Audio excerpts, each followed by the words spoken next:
Welcome back to Attack of the Show. We are live and talking the alleged Super Bowl prank. Earlier, we asked you, was Zug.com's Super Bowl prank a harmless hack or a terrorist act? Well, according to one of our remaining instant replay calls, 87% of you think that Zug's Super Bowl prank was a harmless act. Let's go to Kevin, whose Super Bowl party was pretty lame. Oh, somebody's mad she didn't get an Evite. Take it down a notch, sweetheart. Tonight marks the start of a new weekly edition to The Loop. It's called The Loop One-on-One, where we go in-depth with a single guest covering the issues that matter the most. Tonight's guest is John Hargrave from prank site Zug.com, one of the oldest and largest prank sites. Now, this year they pulled off their biggest stunt by sneaking past security and pranking the Super Bowl, or so they claim. It was the biggest prank in history, and you never heard about it. A few days after the Aquagate bomb scare in Boston, a team from Zug.com sneaked into Super Bowl 41 to pull a prank of their own. Posing as reporters, the pranksters smuggled 95 boxes past federal marshals and Homeland Security officials that guarded Dolphin Stadium. Your souvenir Prince party pack. Enjoy the show. During the second quarter of the Super Bowl, the team distributed thousands of party packs to an entire section of the stadium. Each packet contained a light-up necklace and a set of instructions. By turning on the necklace during the halftime show, fans thought they'd be spelling out Prince's name. Instead, they spelled a secret message that led to Zug.com. So why haven't you heard about it? Well, Zug claims that the media is trying to cover it up. Did 6 pranksters pull one of the biggest stunts of all time? Or is the joke on us? Hold up your flashlights. It's The Loop.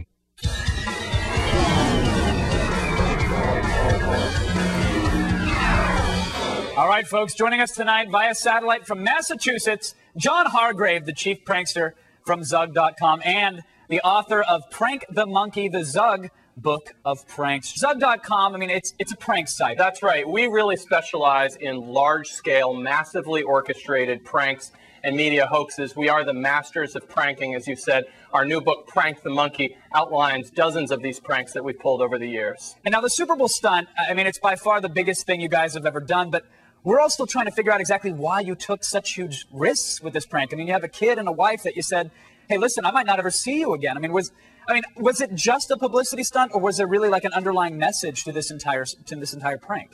Yeah, well, I think that's the difference between a prank and a practical joke, is a prank really tries to make a deeper point.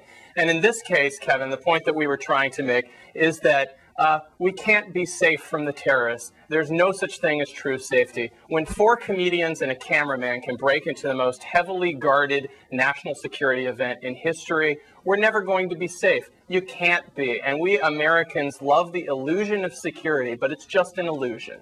Now, and that argument has, of course, been raised, but some people would answer that, John, by saying, you really didn't pose a threat, though. You did everything on the up and up. You were completely legit. You guys used your real names. Your van was X-rayed. You know, there were bomb-sniffing dogs. You were interviewed. So rather than, the only thing you really didn't do was ask permission to do it. You didn't actually pose a threat. Had your van had a bomb in it, it probably would have been stopped, no? Yeah, well, I do think that the Homeland Security people did everything that they possibly could. They were fantastic. They were very professional, thorough, and buttoned up. But at the end of the day, we had media credentials, and that was the loophole that we used to really get through. I think that all the terrorists really need is a good-looking media badge, and they're home free. Right. Maybe a Bluetooth headset and a stick mic and a cameraman, and they can get into anywhere. That's right. I have my 5 secret rules for getting into any security event anywhere. It's wear a suit, wear a Bluetooth headset, pretend to be talking on the phone loudly, and carry a clipboard, and be white. Yes, that certainly helps with today's security, unfortunately. But now, I have to ask you this, though. Aside from proving the point, you and your site have a history of pranking everyone, from major corporations to the Massachusetts Turnpike Authority, which I thought was great. But in the past, though, John, you've also pranked the media itself. So besides the blog post and the Rever video, what reason do we have to actually believe that you did this? Well, I think that any reasonably intelligent person who goes to the site and watches that video closely will come to the conclusion that there's no way that we could have made this whole thing a hoax. It would cost more to do the hoax than it would cost to actually do the thing in real life. Kevin, don't make me get all Occam's razor on your ass, all right? The simplest solution is usually the solution. Oh, I'm just saying, a little Photoshop work, maybe a trip to Kinko's, and a buddy who has access to a warehouse could have actually produced that rubber video, John. But I will give you the benefit of the doubt, because where you succeed is that you've done many pranks in the past, and so on good faith alone, you guys deserve to be trusted on this. First of all, hats off to you, because it was an amazing hack. I truly believe that you did it. But looking back, hindsight here, what would you have done differently, if anything? I probably would have brought a poncho, because it was raining heavily, and they charged like $10 for those things. Can you imagine that, Kevin? $10 for a glorified trash bag? I can't.